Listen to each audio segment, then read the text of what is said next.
Bonjour à tous, c'est Nicolas Pomarède, bienvenue sur les actions US. Évidemment, la séance a commencé 2 minutes après que je l'ai commencé à l'enregistrer. En ce moment, j'ai quelques retards, j'ai des soucis, un petit souci immobilier, donc forcément, à chaque fois que je rentre, il est toujours pile poil l'heure de commencer le trading. Donc voilà, j'ai commencé un trade sur l'autre titre que vous avez vu, je me rappelle même plus lequel c'est. Et là, je viens de rentrer sur Alibaba. Je vais mettre un stop ici.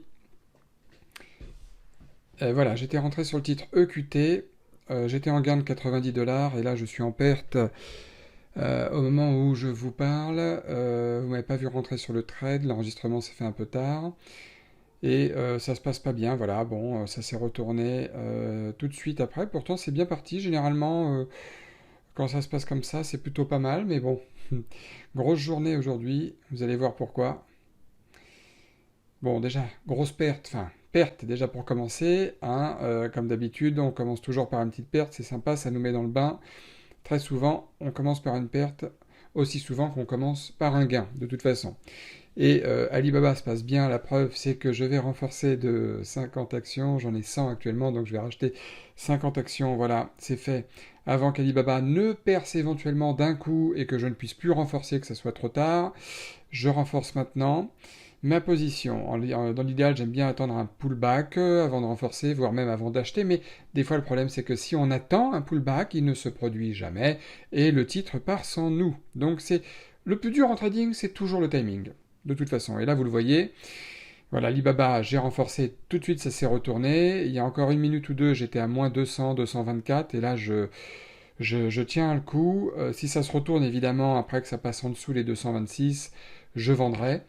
Mais voilà, j'ai une petite marge pour attendre un petit peu. Je m'attendais à ce que ça fasse pourquoi pas un pullback comme c'est en train de se faire là. Mais on va attendre un petit peu pour voir ce que ça donne. Voilà, 2-3 minutes plus tard, ça se passe très bien. D'ailleurs, regardez le carnet d'ordre ici. Comme il y a beaucoup plus d'ordres d'achat qu'il n'y a d'ordres de vente, vous voyez, il y a beaucoup plus de zéros dans la colonne des ordres de vente, ce qui est positif pour le côté achat. Donc, je tiens le coup. Et là-haut, vous voyez ma ligne noire, c'est mon alerte qui semble inatteignable. On a l'impression qu'elle est très très dure à toucher alors qu'elle est toute proche. Mais bon, vaut mieux patienter dans le vert pendant qu'on est dans le vert que quand on est dans le rouge. Regardez là, graphique 15 minutes. Vous voyez, j'ai mis mon alerte ici. Et cette alerte correspond pile au niveau où les vendeurs à découvert ont mis leur stop parce que pendant un jour ou deux, Alibaba a corrigé. Boeing, excusez-moi, a corrigé. Et du coup, là, c'est un endroit stratégique où les gens ont mis leur stop de protection. Regardez, encore plus visible sur le graphique 2 heures. Regardez ce qui s'est passé pendant les quelques jours derniers. Ça a commencé à monter pendant 1 ou 2 jours. Ça a redescendu. Et puis enfin là, ça remonte enfin. Et on se trouve ici, vous voyez. Et si mon alerte est touchée, ça risque de faire sortir tous ceux qui étaient vendeurs. Pourquoi sortir? Parce que bien entendu, ils ont mis des ordres de stop à ce niveau-là. Et si ça se passe bien, eh bien ça devrait provoquer une accélération derrière, ce qui est bien sûr dans mon intérêt. Pour l'instant, je suis à 150 $ de gain. Tout se passe très bien. Baba, pourquoi je dis Baba? BA, les titres se ressemblent. BA, Baba, Baba, BA, ça se ressemble. Et en plus, ils sont toutes les semaines, je les regarde quasiment parce ce sont des titres qui font souvent des mouvements. Donc, je me trompe entre BA et Baba. Mais là, vous voyez, la vidéo est en accéléré.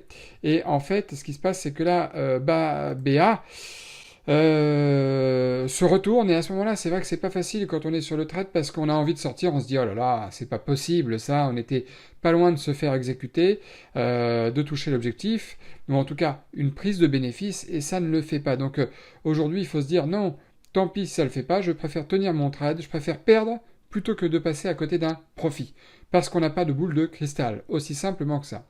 Voilà, la vidéo est revenue en mode normal et là ça s'apprête, c'est incroyable, hein. N'importe quelle alerte que je mets, on a l'impression que c'est un mur de béton. Voilà, enfin, l'alerte est touchée, je vais sortir sans titre, regardez ici dans la case quantité, je vais sortir sans action sur les 150, pourquoi? Parce que j'ai espoir que Alibaba, vu son range moyen, vu tout ça, fasse un mouvement plus important que si je sortais tout maintenant.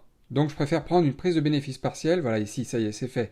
147 $ de mis de côté. Et j'ai toujours, vous le voyez en haut à gauche, en gain latent, 70 $ et quelques qui se dessinent. Donc j'aimerais bien que ces 70 $, parfois c'est possible, peuvent se transformer en 200, 300 $. Ce n'est pas impossible du tout.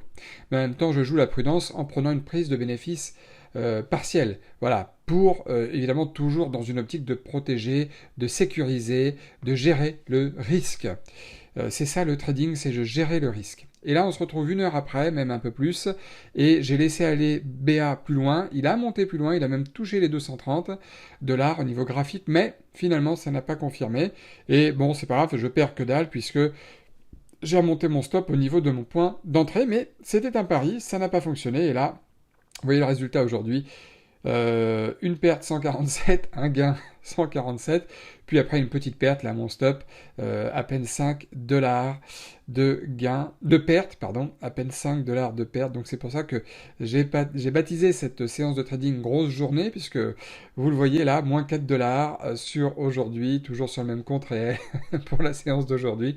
Comme quoi vous voyez que ça arrive, que ça fait partie du trading, des journées qu'on peut dire flat. Il y a des journées gagnantes, des journées perdantes, mais il y a aussi beaucoup de petites journées comme ça avec plus 30 $, moins 30 $, moins 5, plus 5 $ qui font partie intégrante de cette moyenne de journée de trading où, malheureusement, non pas qu'il se passait rien, mais que le marché en décide ainsi. Et c'est comme ça qu'il faut le prendre. Bon, si cette vidéo vous a plu, comme d'habitude, mettez-moi un maximum de likes et puis continuez à vous abonner, on est de plus en plus nombreux et je vous en remercie, à la chaîne YouTube dédiée au trading sur les actions US. Bon, je vous souhaite une excellente journée et puis je vous dis à très bientôt.